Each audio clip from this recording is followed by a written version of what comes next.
Hello hi सलाम नमस्ते। मैं लाल आपके सामने आया हूँ फिर से, और इस बार लाया हूँ भूली बिछड़ी कहानियाँ।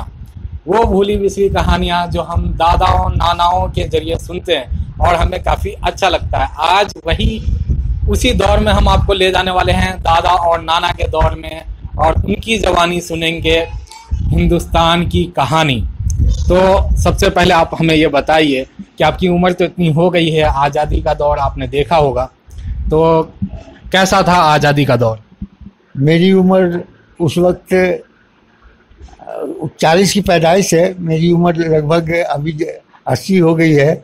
उस दौर में हमने ये देखा है कि बहुत छोटे थे तो जो 11 स्टेशन पे आज़ादी की लड़ाई के लिए धरना देने के लिए अंग्रेज़ से आज़ादी मांगने के लिए जो 11 स्टेशन पहुँचे हुए थे, मुझे अच्छी तरह इस बात की याददाश्त है।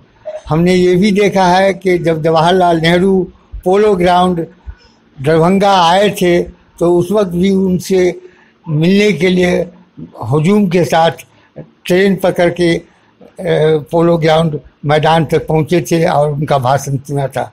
इस तरह हमें याद है कि हम लोगों ने भी मुसलमान होने के नाते इस जंग आज़ादी में काफ़ी बढ़ चढ़ कर हिस्सा लिया है, और ख़ास करके कांग्रेस पार्टी से हम लोग जुड़े हुए रहे हैं। आज हम लोगों को बहुत ही परेशानी का सामना करना पड़ता है कि हम लोगों की कारगुजारी को ये सरकार नज़रअंदाज कर रही है। वहाँ मुझे बहुत ही दुख की बात है कि हम मुसलमान होने के नाते हम लोगों की बातें को अभी जो प्रधानमंत्री है मोदी जी, वो लोग हम लोगों की बातों पर ध्यान नहीं दे रहे हैं। मुझे इस बात का बहुत दुख है।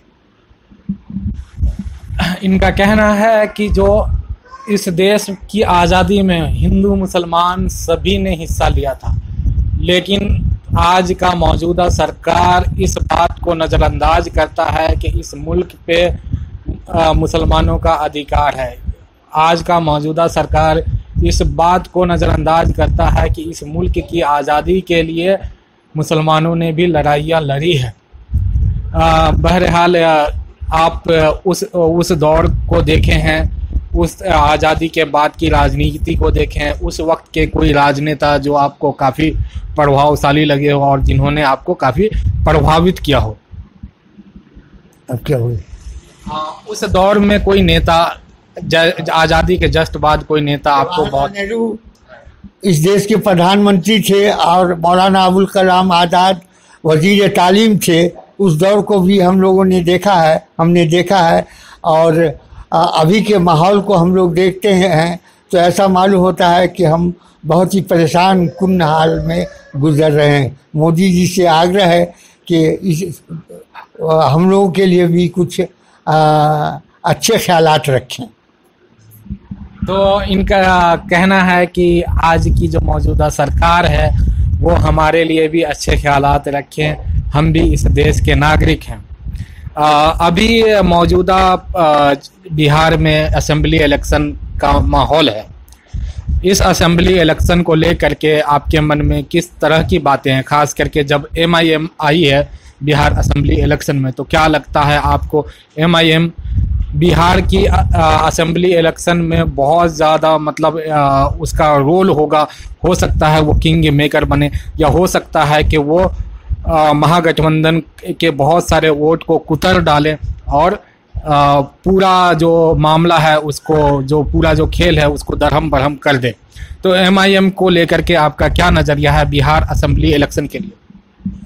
हम लोग हमेशा एक साथ मिलजुल कर रहे हैं, भैया भैया मिलजुल के। हिंदू मुस्लिम का कोई भेदभाव नहीं था। हम पुराने ज़माने से ही लेकर के हमने यही देखा कि हमेशा हम लोग एक दूसरे को आपस में भाईचारा कायम रखे हैं, और आज भी हमें उम्मीद है कि ये सरकार इस पहलू पर गौर करे कि कोई भेदभाव न रहे हम में, या हिंदू या मुस्लिम में कोई भेदभाव न रहे। मुझे पूरी उम्मीद है कि हमारे हमारी जो सब मौजूदा सरकार है ज़रूर इस भेदभाव को ख़त्म करेगी, जिससे बहुत बड़ी नाइत्तेफाकी गुजरती है, आपस में नाइत्तेफाकी बढ़ती है और इससे खून खराबा होता है। मैं भगवान से या अल्लाह से दुआ करता हूँ कि ये माहौल ख़त्म हो जाए। तो ये इनकी कामना है, इनकी दुआ है कि मुल्क में अमन व अमान कायम रहे, मुल्क में भाईचारगी कायम रहे। और इस नेक दुआ के साथ में हम इस वीडियो को ख़त्म करते हैं। इनकी बातें अच्छी लगी हो तो शेयर लाजमी है, शेयर रुकना नहीं चाहिए। Thank you.